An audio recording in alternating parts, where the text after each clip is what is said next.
Welcome, Privit. Thank you for joining me for the Threads That Connect Curator's Tour.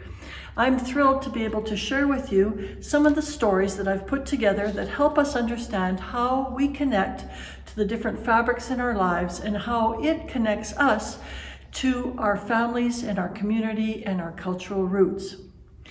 Whether it's the traditional clothing of the 1800s or costumes and t-shirts worn at yearly festivals, what we wear is a visual reminder of our ethnic roots and who we are, where we've come from. Embroidery and weaving are synonymous with cultural identity. The linens and the tapestry and the clothing and the threads that connect us to our past. They connect us, and they are the fibers that have created a global network linking descendants with their homeland. In 1927, when the legendary Ukrainian dance choreographer Vasyl Avramenko toured across Canada and the prairies, he left a visual legacy of what that would then circle the globe and extend far into the future.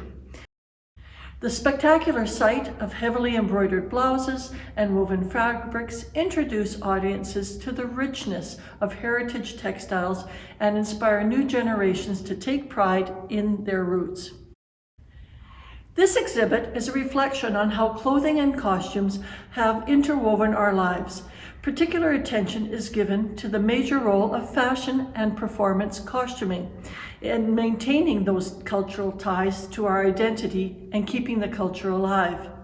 The intention is to share the many stories related to the interwoven fates shared with the clothing we wear and to stimulate an ongoing dialogue among those who cherish needlework, weaving, and couture. So, we're going to start off today by looking at the weaving portion of our exhibit. Good. So here we are in the section dedicated to weaving.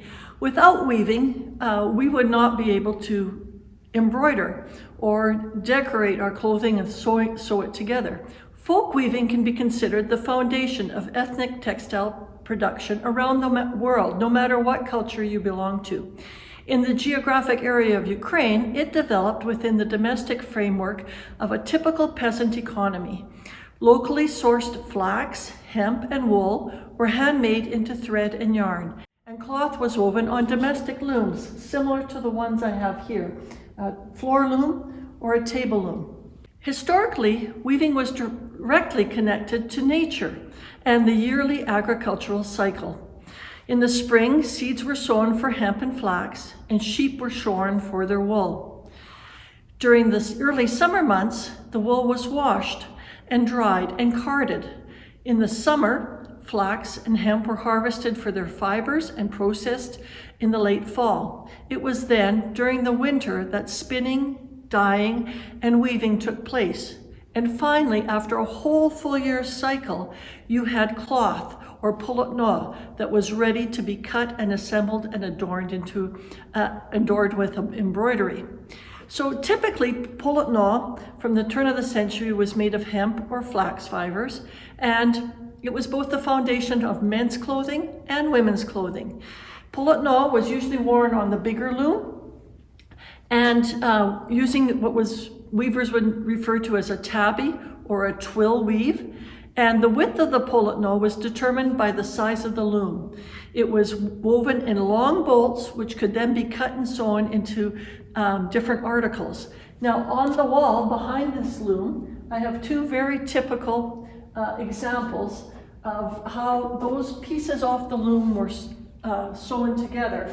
And they were kept in the rectangular squares, and it kind of gave the clothing kind of a formless look, but then it was better adapted to different figure sizes, to the changes in the body through your life cycle, and it could be easily altered at the waist to make something shorter or longer. So you can have a blouse over here that's got square sleeves, squarish bodice, rectangles thrown into the blouse part. These pair of pants that are from Western Ukraine, same sort of thing, sewn in rectangular segments rather than cut to the form like we typically see now. The loom in front of me has been strung by Elizabeth Hollandi. This is her loom, and the loom itself has a bit of a history. So the big loom on display is Elizabeth Hollandi's, and it was her first floor loom that she purchased in 1982 from Mary Budichilo in her hometown of MacEwan, Saskatchewan. In the early 1940s, the Cyril Grain Company sponsored weaving classes in the Prairie provinces. Mary and her husband lived on a farm, but she managed her day in a way that allowed her to get to weaving classes in Waco. She bought the loom after the class was completed. Mary's husband used his carpentry skills to make the bench that holds the weaving tools and accessories. Mary wove a variety of items over the years. The Mary Budichilo collection is now preserved at the Royal Alberta Museum, and in the future, when Elizabeth is no longer in need of this loom, it will then join the rest of the collection at the museum.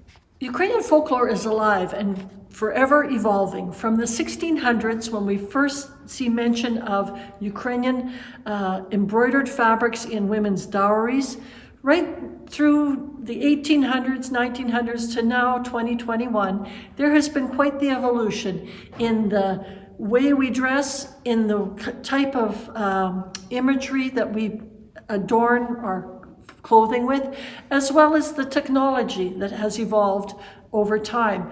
And there have been different groups, different individuals who have really wanted to preserve some of those old traditions that are dying off, and at the same time to show off a pride in cultural roots.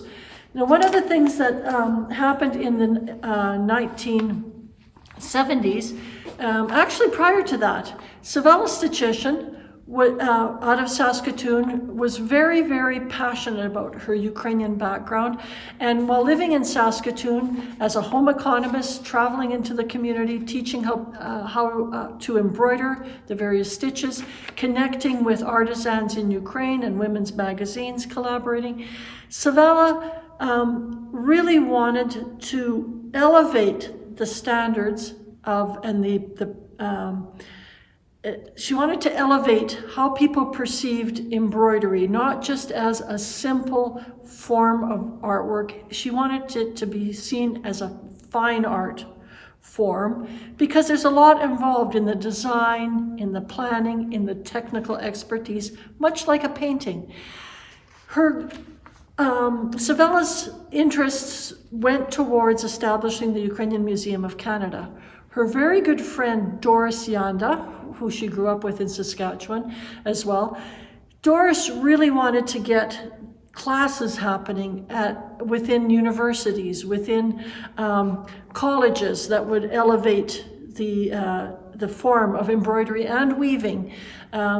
So she really worked hard with the Ukrainian Museum of Canada to lobby the Banff's School of Fine Art, which is now known as the Banff Center, to host one of the first contemporary Ukrainian weaving courses, accredited courses in Canada.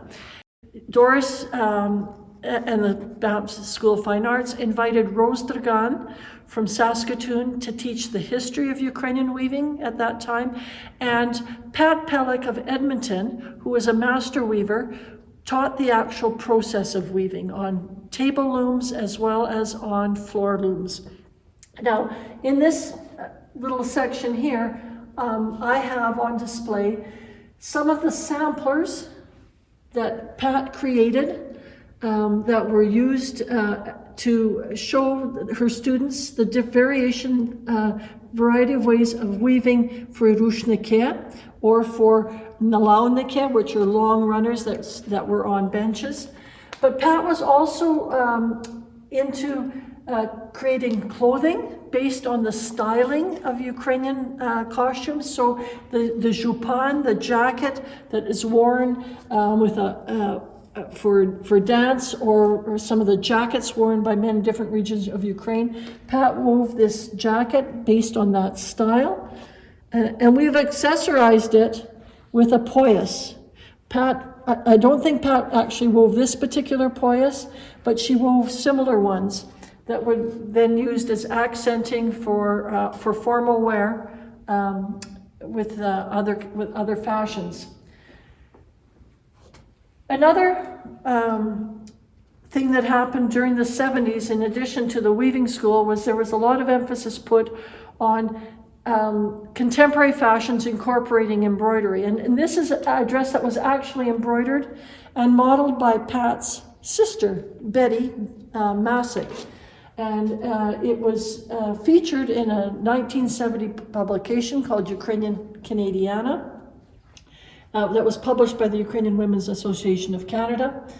And the embroidery is on a formal evening gown, which was really in style at the time.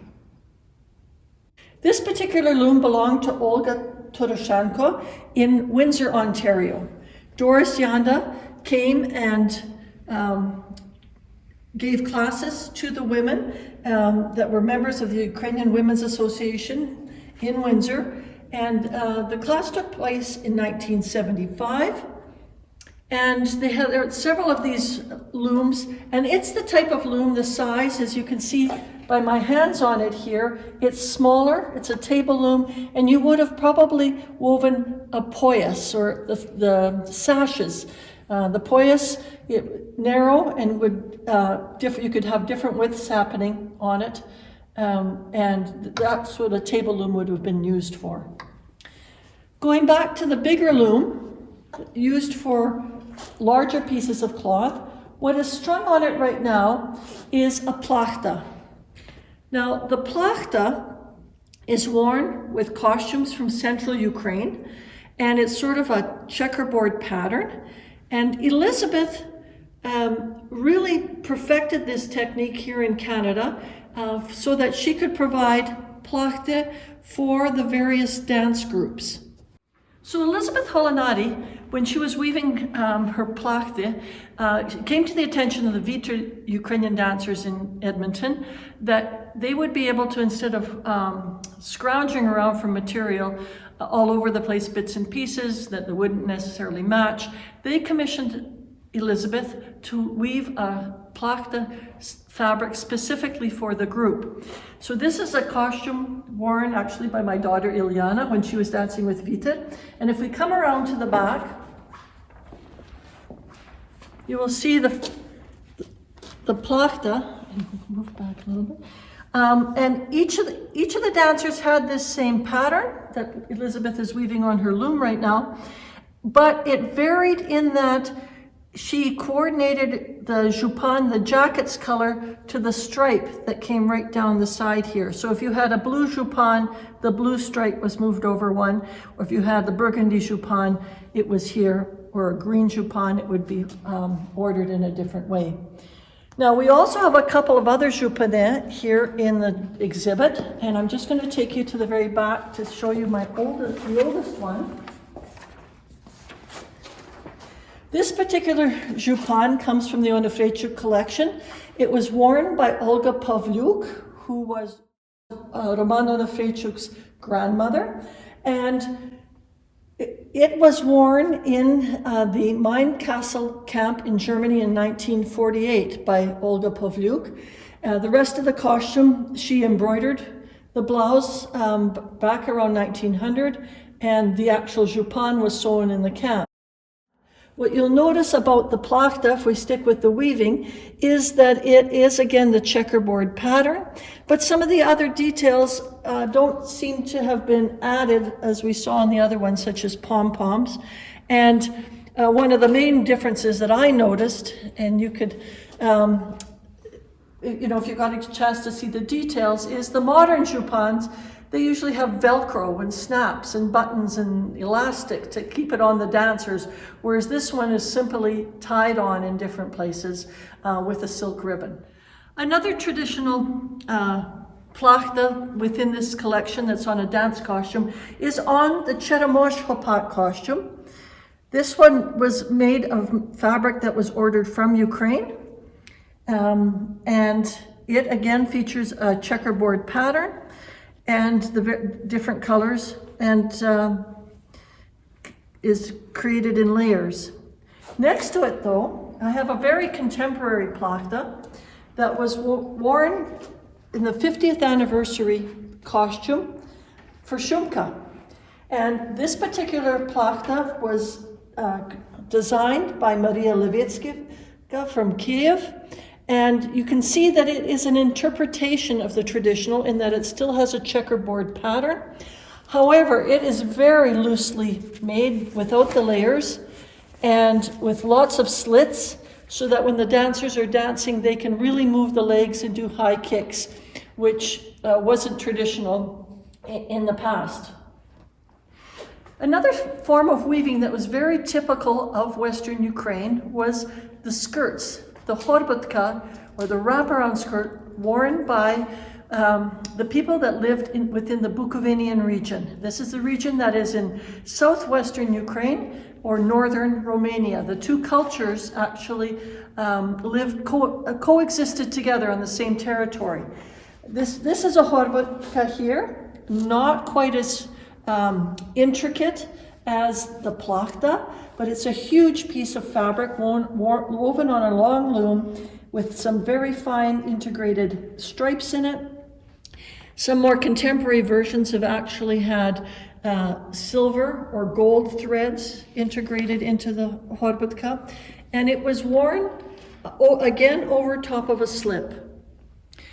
A more modern contemporary version of the Bukovinian horbatka is on this mannequin here. This is arguably the oldest and first mass-produced Bukovinian costume for a dance group in Canada. It was ordered in the 1970s by Chester Nubakut, and it was brought over to Canada serendipitously by one of their dancers, Rick Wackow, who happened to be in Ukraine when the costumes were finished. So it again has and shows the wraparound skirt, but it has been machine embroidered, not woven, and has all kinds of snaps and velcros to keep it on for the dancers, which is different than the traditional horbatka, which was kept on just by cinching on the poyas really tightly. Another focal point of the Threads That Connect exhibit is the embroidery. So once the cloth was woven, then it was time to put it together and embroider it with needlework, different kinds of needlework. The adornment of early textiles was created with different patterns, some of the woven ones that we looked at, but then also there was the needlework that came on the blouses, the slips, sometimes the bottom of the pants. The fabric itself was usually just left raw or bleached a little bit before it was embroidered. And the different motifs and the different stitches really varied from different regions of Ukraine, and even within families and within a village, the different family units had special colors, special motifs. Up until the 1930s, the textiles maintained a connection to the earth. The fibers, as we talked earlier, were sourced from plant life. The natural dyes were created from berries and flowers and minerals, and there was also the occasional gold and silver filaments that were added to it. And the resulting color combinations really reflected the environment, and the motifs and the patterns also echoed elements found in the heavens. So you find lots of stars, and then you've also got sun motifs. They're also found reflect elements on earth with flowers, animals, and there is also the Betahenya, the mother figure that appears, and I'll point those out as we go through.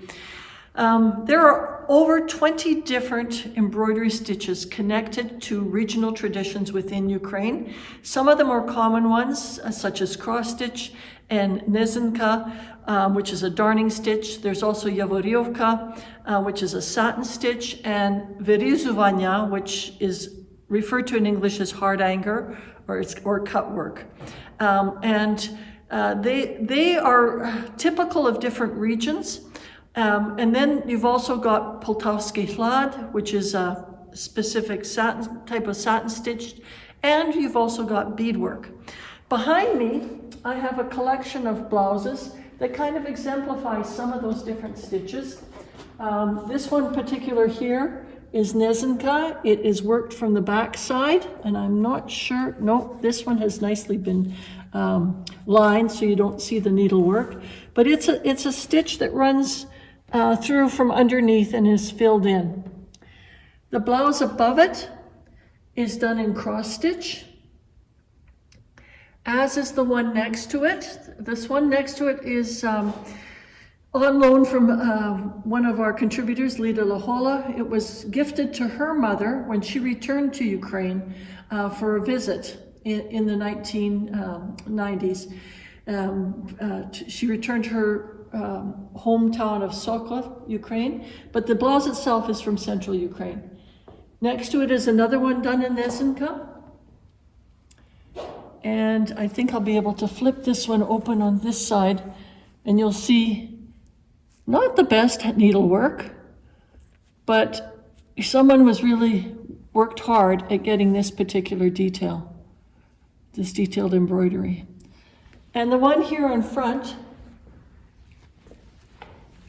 is an incorporation of several different stitches, some cross stitch, some chlad or satin stitch, and then there's beads added to it.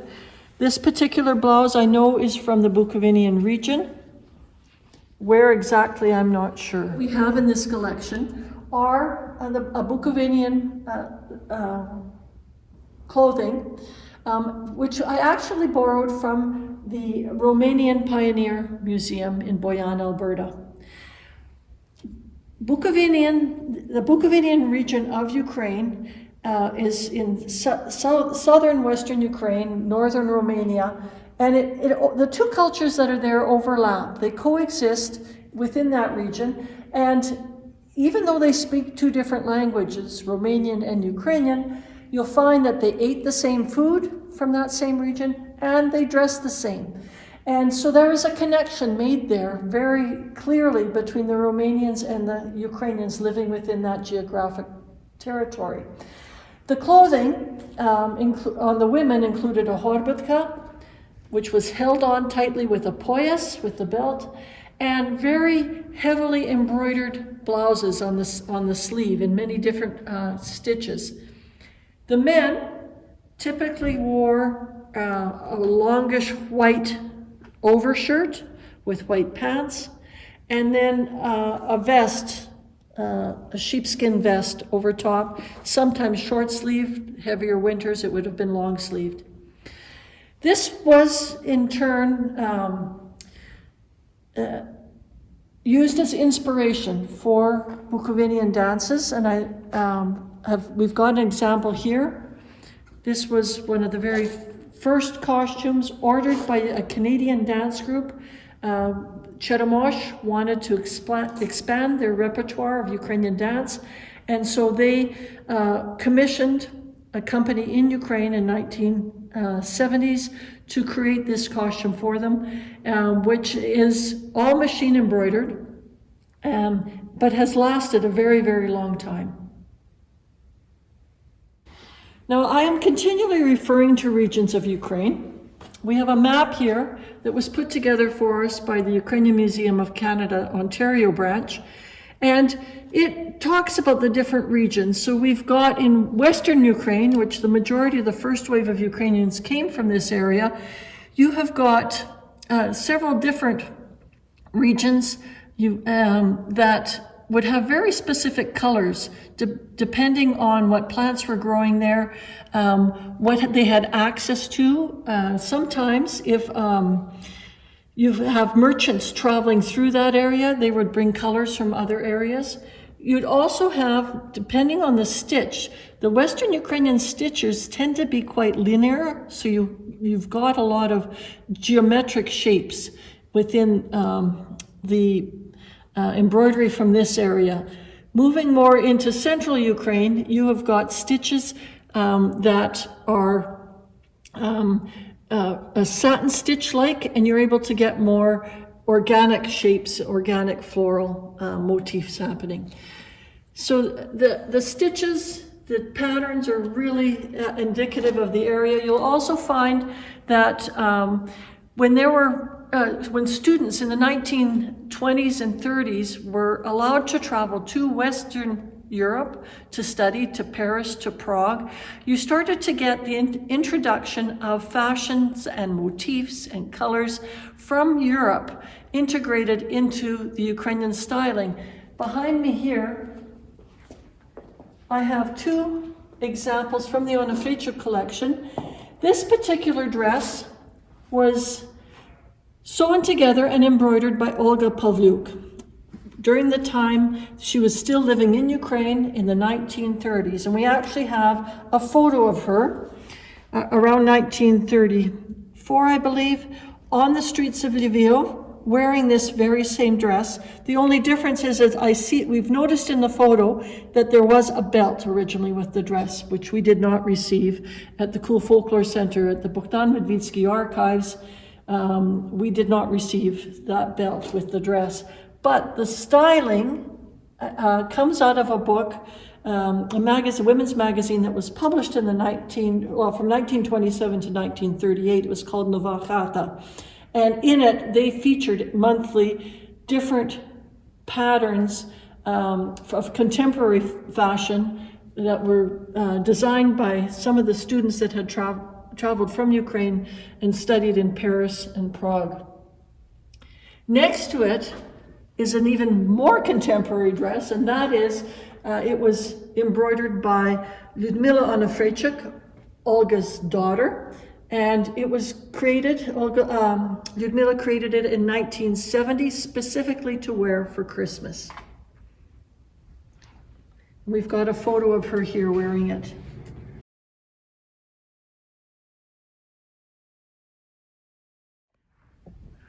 In the past, connections to the local environment were echoed in fashions that developed within geographic boundaries. For example, woolen textiles were more common where sheep were raised. Specific colors corresponded to the herbs and the minerals that were based in that area, and the dyes were very typical for a particular region because of what the minerals and herbs that were found there. And garment detailing also reflected the interrelationship between neighboring groups and traveling merchants. Clothing styles and ornamentation also visually identified the garment as belonging to either a specific family or village or region. Although fashion details were somewhat fluid between various rural communities, distinct ethnographic variations and links to kinship have been maintained for centuries. So you'll find that from Western Ukraine, you've got very specific clothing. You have very specific clothing that is typical of the mountainous regions of the Carpathian Mountains where the Hutsuls live. And then you'll have other kinds of typical styling of the clothing worn from the Bukovinian region. And then others from different areas, from central Ukraine, eastern Ukraine, southern Ukraine, all had their own stylings, motifs that were typical of those regions. But as traveling merchants came through, you found, or people integrated or intermarried from different regions, you will find slight variations from village to village that make it, personalize it for the person who is making it or for who was wearing it. There were also socio-political factors that impacted the kind of clothing that people wore. In rural communities, families worked within their economic means, and clothing was created and decorated in response to customs and rituals associated with the cycle of life. So it was more often found that you had something new embroidered or made for you for your wedding day, or possibly for the first child born in a family. But as the family grew, as body types changed, as people changed, there would be hand-me-downs, and not necessarily something new, but maybe something extra added to it, an extra bit of trim added to the bottom of a slip. A sleeve might be extended, a little bit of a collar or something added to personalize it for the next generation that wore the piece of clothes. In contrast, nobility and upper classes were exposed to trends from Western Europe, and that led to the incorporation of stylings and ornamentation inspired by Austrian, French, and German couture. The aristocracy expected seamstresses and artisans from the laboring classes to create pieces for them that were in vogue in Western Europe. So the contemporization of Ukrainian clothing happened but through exposure to different cultures, starting predominantly in the upper classes. Collaborative arts-focused initiatives between Ukraine and Canada date back to the 1920s.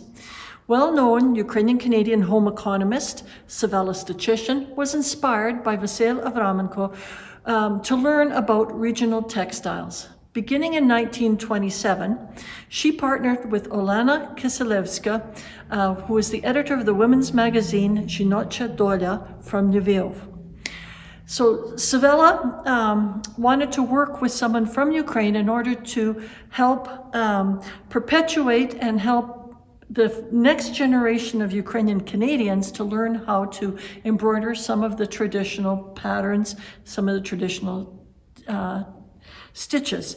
And she together, Savella Stachyshin, together with her husband and Mr. Furby, who had the Ukrainian bookstore in Edmonton, in 1926, the two couples traveled to Ukraine, Mr. Furby on a buying trip, and Savella specifically went to meet with Olena Kiselevska.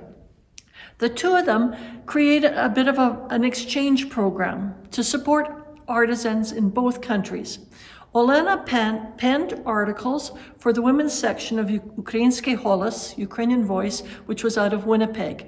And she also sent back with Savella examples of embroideries so that Savella could share them with artisans in Canada as real-life examples. And Savella also then sold those pieces and sent the money back to Ukraine to support the artisans there and also to support Zhinocha Dolia. In return, Savella wrote articles for Zhinocha Dolia on household sciences. As a home economist, she was able to share some of the North American innovations in household domestic work. Savella also became the distribution representative for the magazine Zhinocha Dolia in Canada, as well as Nova Chata. And this exchange of cultural knowledge strengthened ties between the Ukrainian communities living at home in Ukraine and abroad. They were 1,000 miles apart, and yet they were able to connect. During the 1940s, Savella was joined in her efforts by Tatiana Koshitz from Winnipeg. Over the years, constant political upheaval in Ukraine magnified the preservation instinct to collect and protect traditional ways.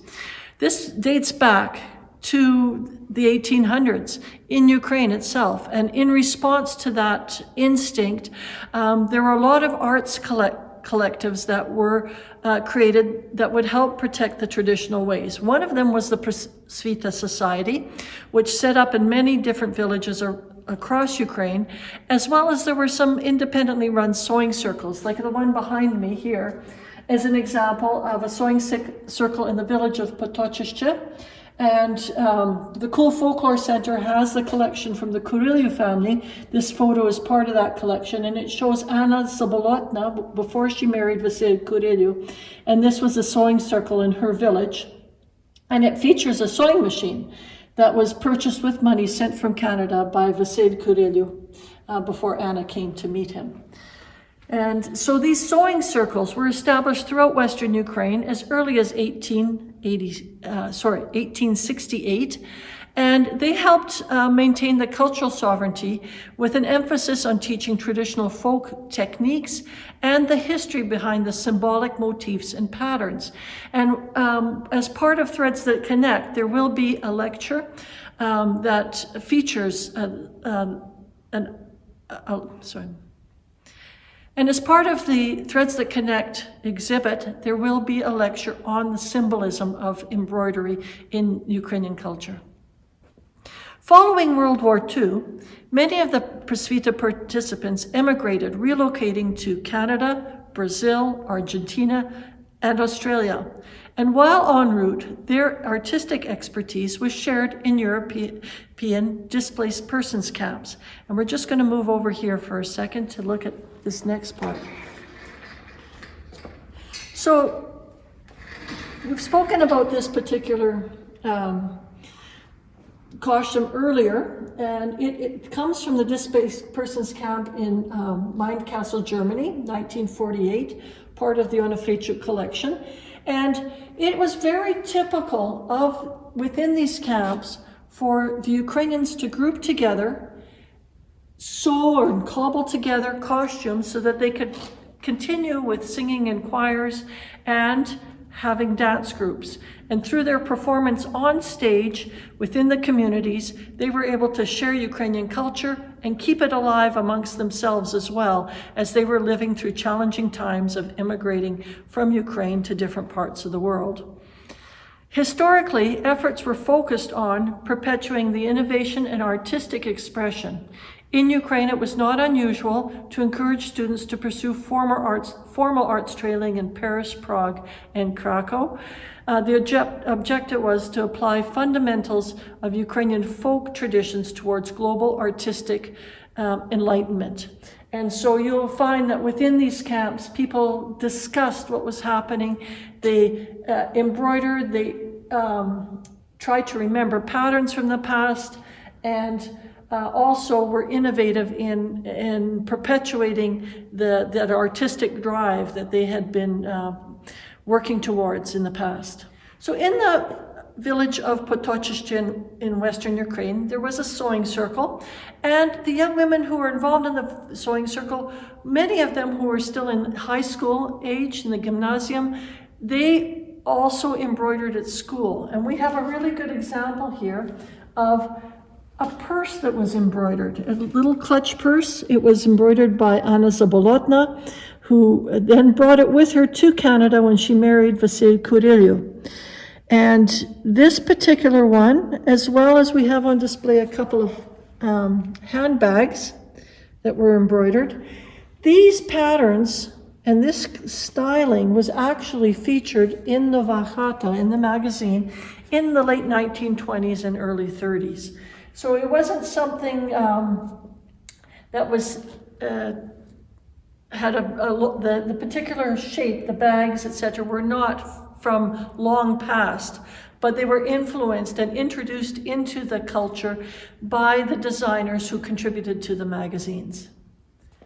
Also, we'll find that the embroidery integrated into contemporary fashion appeared in men's ties. In the same time frame, in the late 1920s, early 30s, when the women's magazine Nova Chata and Zhinocha Doля, those two magazines, started to feature patterns for men's ties.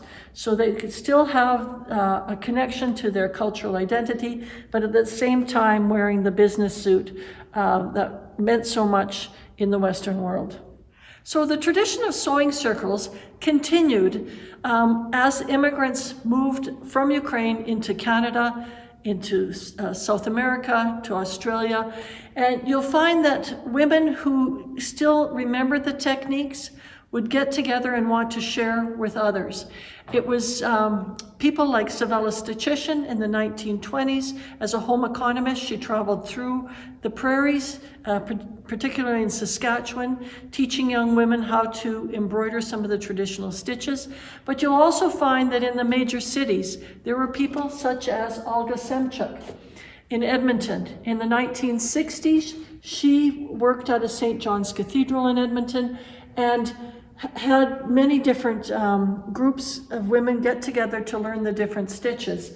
This particular photo we have on display is an example from about 1961-62, where she organized a fashion show at the church.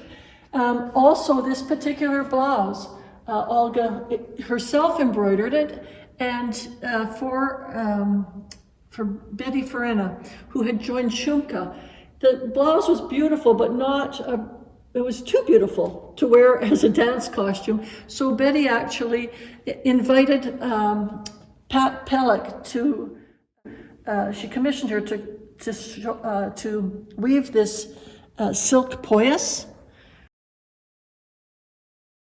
that's in the same golds, but the motifs are very typical to Western Ukraine. And then also the gold skirt was embroidered to match.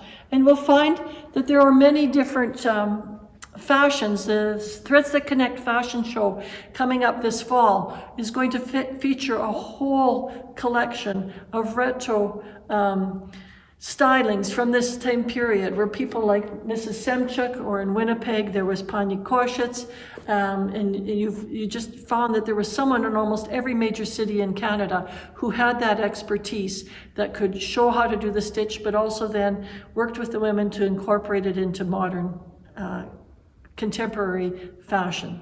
One of the things that was very important to me in putting together this exhibit was to form a collection of examples of how we connect to our textiles and how the textiles have helped us connect through different generations, to different communities.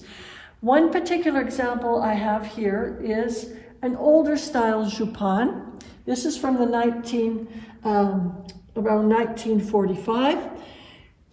It's a really good example of the kind of costuming that first came out of the 1920s when Vasyl Avraменko came to Canada and toured across Canada, and many of the people were overwhelmed by what they saw on the stage, and they took up dancing lessons with Avraменko schools or teachers that then started classes across the country. When those groups started to put on concerts, they just pulled out of their closet, out of their trunks, whatever Ukrainian costuming was still in the family.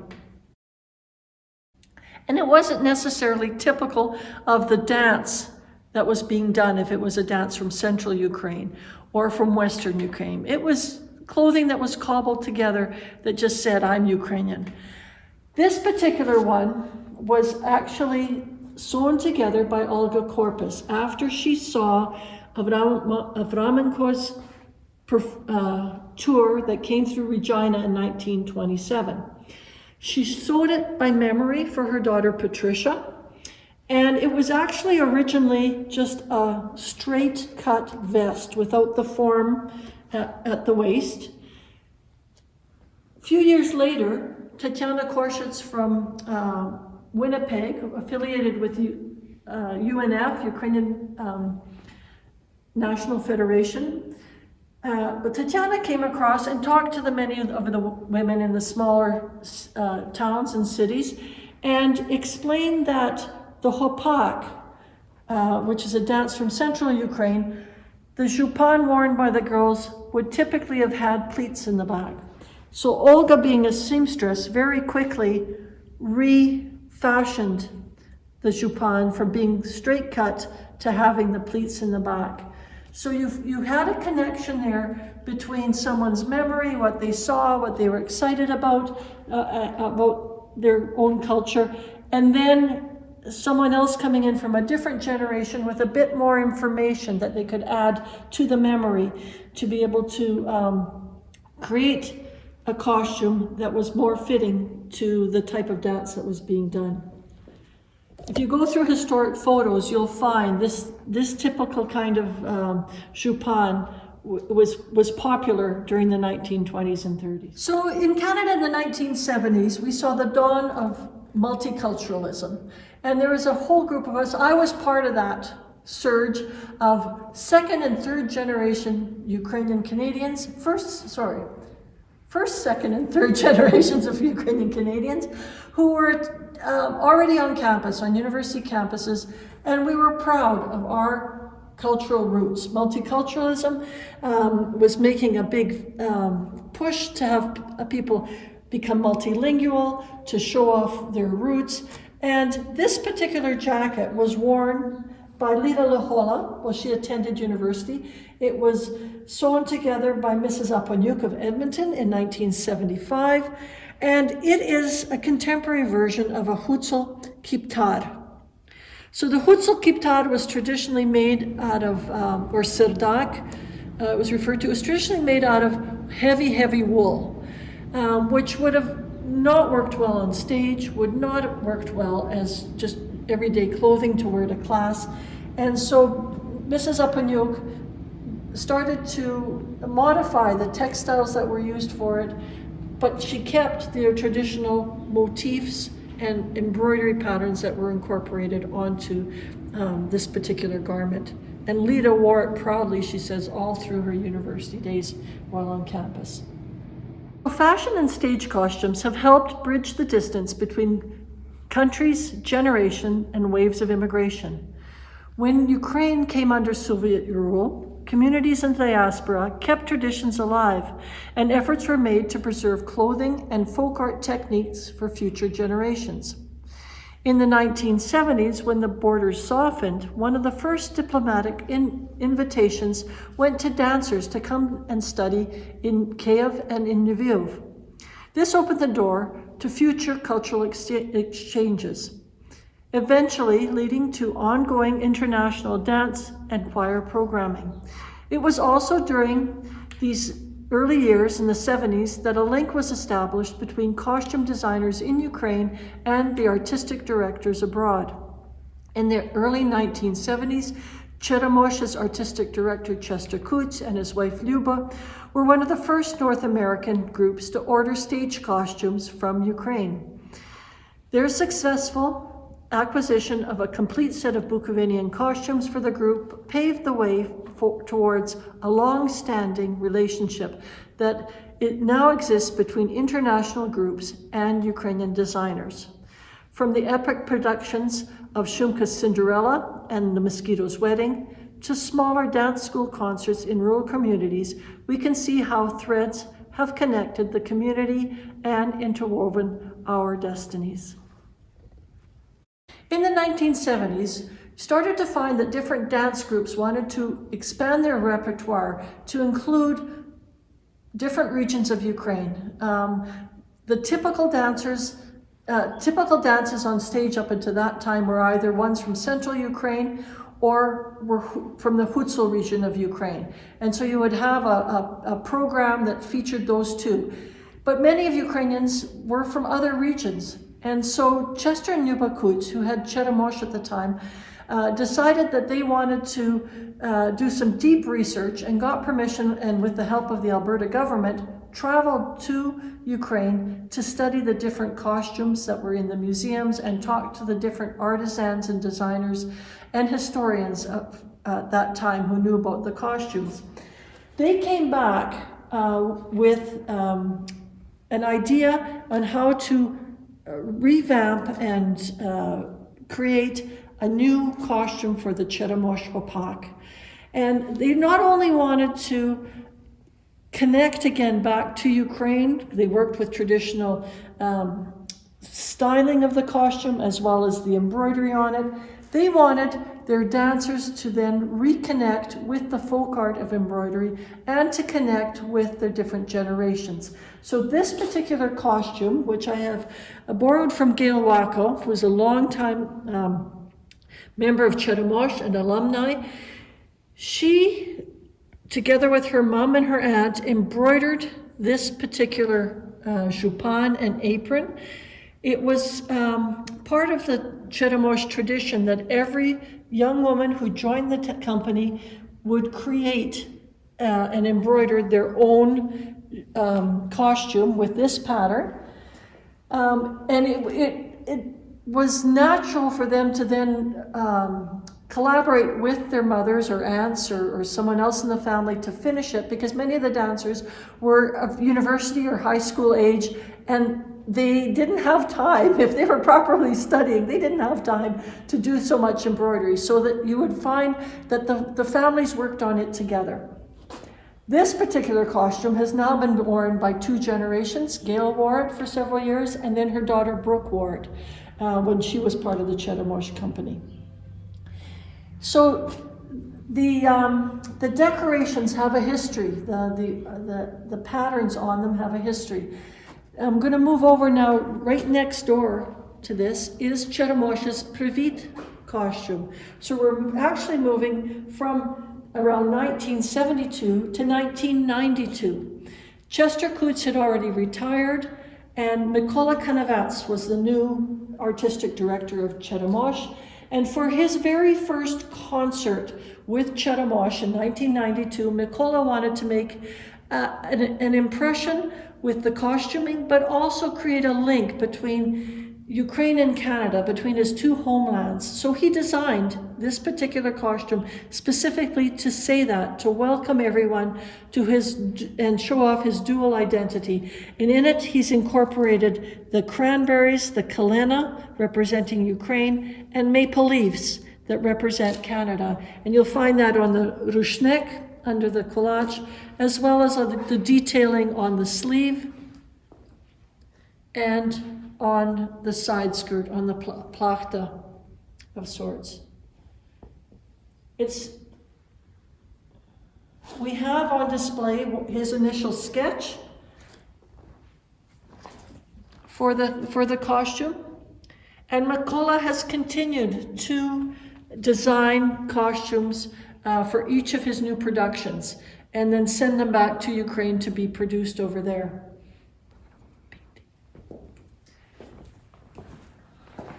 To speak to that, I have included in the exhibit a very large painting that I created for Cheremosh's 40th anniversary. It captures the wardrobe, 40 years of wardrobe for the Cheremosh dancers, and what I find really interesting and why it connects to this exhibit is that it shows how we have connected to costuming and Ukrainian identity on stage in many different ways. So the very first costume represents the very first hopak, the Cheremosh dance. It's a costume that was worn by one of the dancers, Lyuba Bell, and I refer to it as a costume because it was on stage, but in actuality, the majority of the pieces, the skirt, the apron, the beads, and the poyas were actually Lyuba's grandmother's clothes that she was able to cobble together for that first hopak. As you go along, you'll find for the first 20 years worth of costumes, the majority were hand embroidered and belonged to the dancers. One particular piece is that even the guys got involved. This particular one for the very first Cossack dance, the boys cobbled together their Cossack costumes from mother's housecoats, adding a little bit of a trim and a poyas in their sharovare. You'll have, here's other examples. Here's the hand embroidered Cheremosh hopak, that's their signature costume worn by the girls. And at about this point, you've got the Bukovinian costume that came from Ukraine. That was the first one machine embroidered. But the rest of these are still hand embroidered, hand sewn by the individual dancers till you get here. And this is the arrival of Mykola Kanavats, as well as it marks the point when dancers really wanted to have full company costumes that matched, and they started to order more from Ukraine.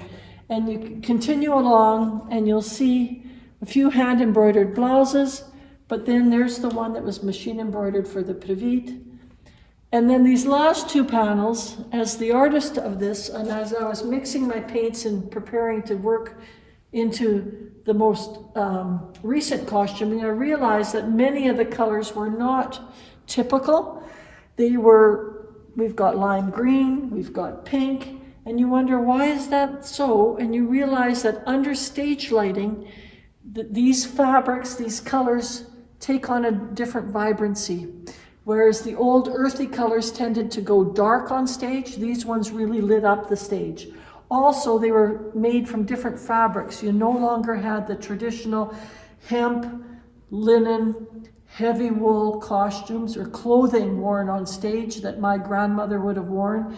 You've got really lightweight chiffons and flowing synthetic fabrics that help the dancers move and keeps them cool and light on stage. Cinderella is an age-old story that has been told in many languages and by many different cultures. And it's through storytelling that many of the choreographers and composers have been able to connect us to our cultural roots. In this particular case, we've got an example of Cinderella's, one of the stepsisters' costumes from Shumka's production of Cinderella. So how did Shumka make it feel Ukrainian? Through set design and costuming, designer Maria Levitska drew the audience into the world of a Ukrainian version of the fairy tale, connecting the past to the present and the fantastical. Stage costumes are rarely made with authentic heavy wool and linen materials or traditional straight-cut styling. The delicate, intricate needlework is lost to an audience sitting several meters away. Therefore, designers have taken creative liberties to modify costumes to enable dancers to move gracefully and work under hot lights.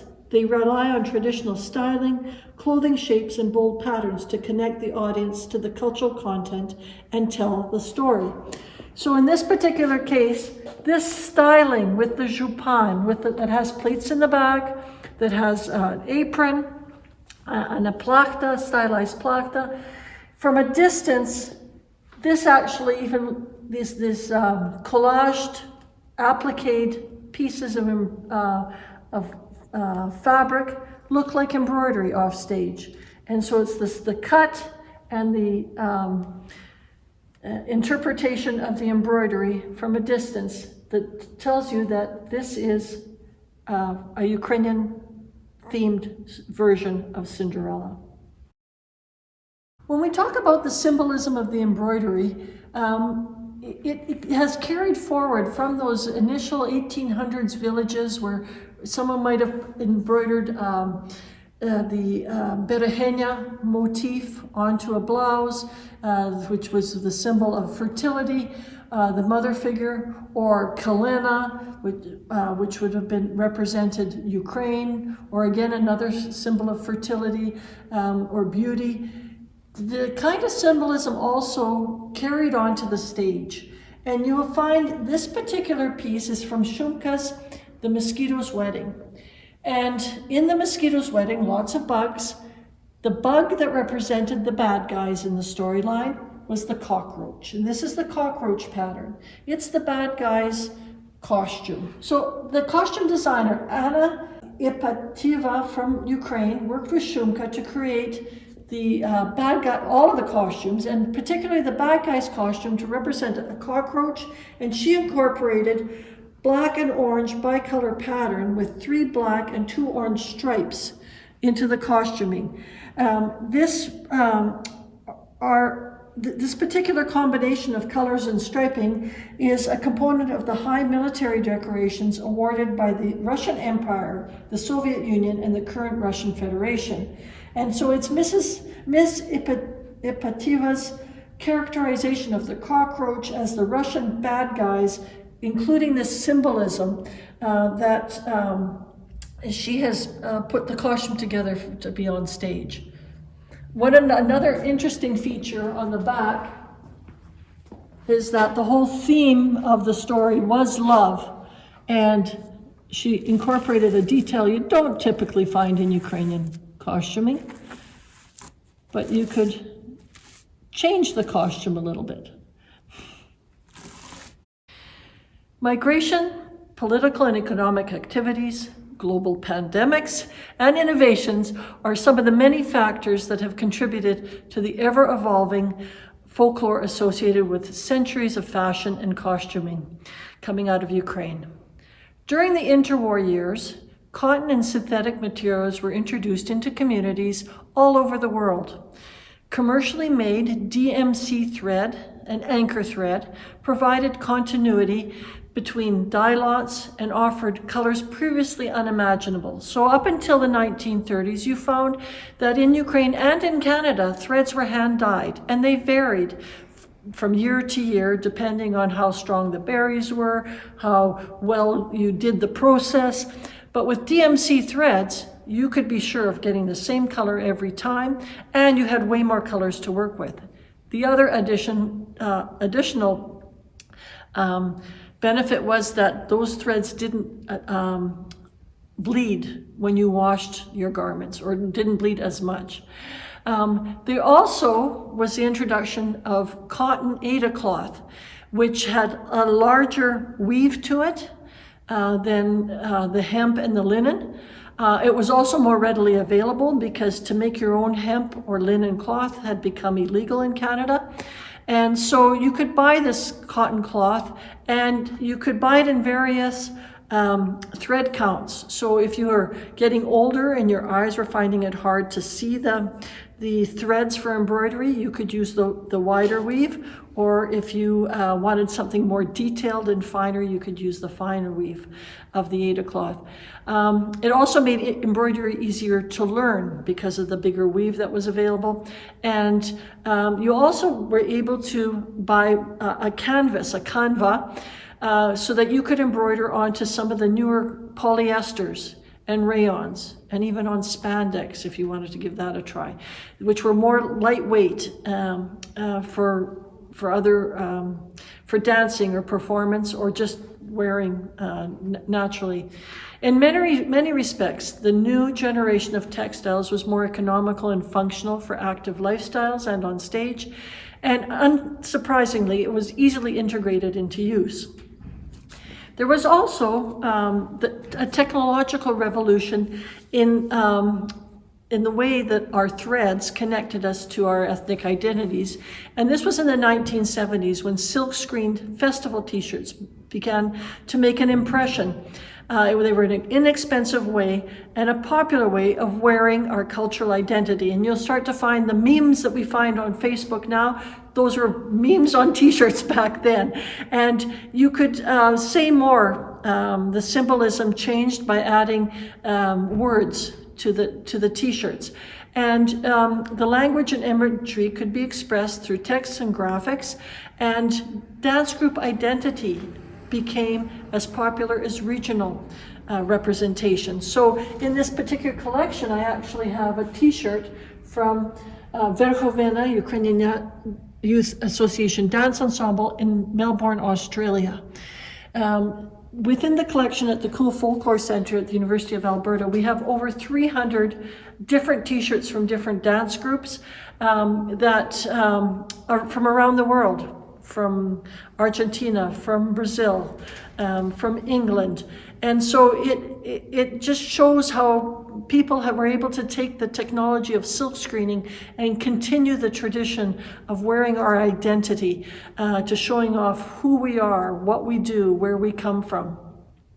Likewise, during that same era, embroidery machines in Ukraine enabled the mass production of costumes. So you started to see the collaboration between groups abroad and Ukrainians in the production of company costumes, so that you could 2, 3, 4, 5 couples worth of costumes would be mass produced and machine embroidered in Ukraine, and then brought over for the dance groups to use. It also allowed for stitching on other items, and I have an example here of a very traditional, very old serdak from the Hutsul region of Ukraine that was lent to me by Phil Sembaliuk. And it's easily over 100 years old, made of heavy wool. And the young men would wear it to show off what village they're from, very proud of who made it for them. In contrast, we've got a similar heavyweight jacket from the 1990s. It's made of wool with leather trim and machine embroidered to identify what group the wearer would have belonged to in this case Shumka, and it's showing off again an identity and a pride in what we're involved in. So intricate needlework has been synonymous with Ukrainian identity. Much like the intricate pesenke, the needlework on a blouse or even on household linens really show off some of the richness of the symbolism of our culture, of the stories that we tell, not just verbally, but in the clothing that we wear. This particular piece is a blouse that was embroidered by Justyna Nejai in the early 1930s and gifted to Katrina Lohola before she immigrated to Canada in 1948. It features a bold cross-stitch pattern that covers the bodice and the sleeves and is very classy in that it's a contemporary interpretation of a very bold pattern and can be worn as part of a traditional costume or, as we've dressed it up here, as part of something more contemporary. One of the more exquisite pieces in this exhibit is this particular blouse that was embroidered in the Sokol region of Ukraine. And it's a really good example of how our threads connect in many different ways. As you can see on the blouse itself, it's very intricate, done in cross stitch, full sleeve, very unique cuff detailing. And something very unique to this region is that a collar has been incorporated. And you can see it when you get to the back, you'll see that it's very detailed and a little bit different than what you usually find. So this particular blouse was embroidered by Justyna Nejai in the early 1930s and gifted to Katrina Lohola. And Katrina brought it back to Canada with her and wore it on many occasions. It is one of the interesting things about it is that Chester Kutz, who was the founding director, artistic director of both Shumka and Cheremosh, he is from the Sokol region of Ukraine. And he was really taken by this blouse when he first saw it. And Chester, those who may not know, not only was he a great choreographer and artistic director, he also embroidered. And he tried many different forms of embroidery. I happen to know that he learned a lot of his techniques from Pani Koshitz, Tatiana Koshitz, when he attended summer schools in Winnipeg in the 1940s. But he continued throughout his life to embroider, to do petit point, and he made a really strong connection between this particular blouse and his petit point passion, in that he created a little miniature version of the sleeve so that the pattern would not be forgotten. And so with those fine single thread petit point, you've got a connection, but in the art forms, from the blouse that's worn to the motif that's hung on the wall.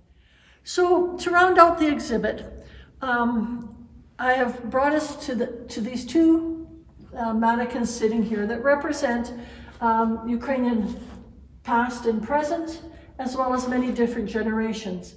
This one speaks to the fact that visual identity is all about stereotypes. And what we wear tells people who we are, where we've been, what our roots are, what we're interested in.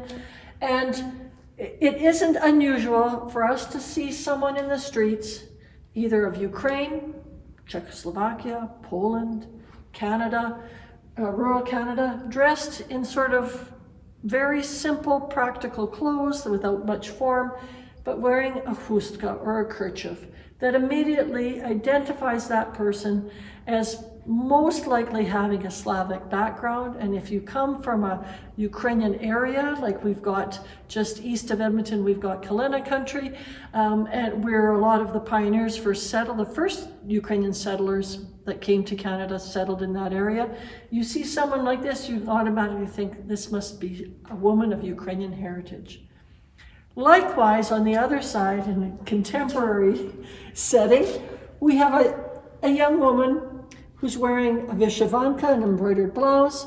She's wearing her Ukrainian boots, probably to a party, which we can't do right now during COVID. A hat with a tresu, very patriotic, and very in keeping with 2021, a face mask that has Ukrainian motifs on it. So again, automatically, you look at this person and we say, probably of Ukrainian heritage. It's the look, it's what these clothes, these costumes that we have on display here for Threads That Connect, show how we are connected to our past, to our heritage, and how we connect with each other. And so to wrap up the exhibit and this tour, I would like to acknowledge many of the people and organizations who have sponsored us, in particular, the Alberta Council for the Ukrainian Arts, AQUA, and Ukrainian Resource Development Center at MacEwan University. They are co-hosting this particular exhibit. We have chosen to kick off the Threads That Connect year celebration of embroidery and weaving and textiles with this exhibit. The exhibit itself is not about some of the specifics. It's a way of introducing different generations, different waves, our neighbors, to the history of Ukrainian textiles, as well as some of the little details and stories that people may not know anything about at this time. Throughout the rest of the year, we will be hosting different workshops, specific embroidery workshops, and felting workshops, lectures that you can enjoy. And so please take the time to check out the website and see what programming you might be interested in. So with that, thank you very much for joining me for this tour. If you have any questions, please feel free to email me or email AQUA at info@aquaarts.ca. Thank you. Дякую.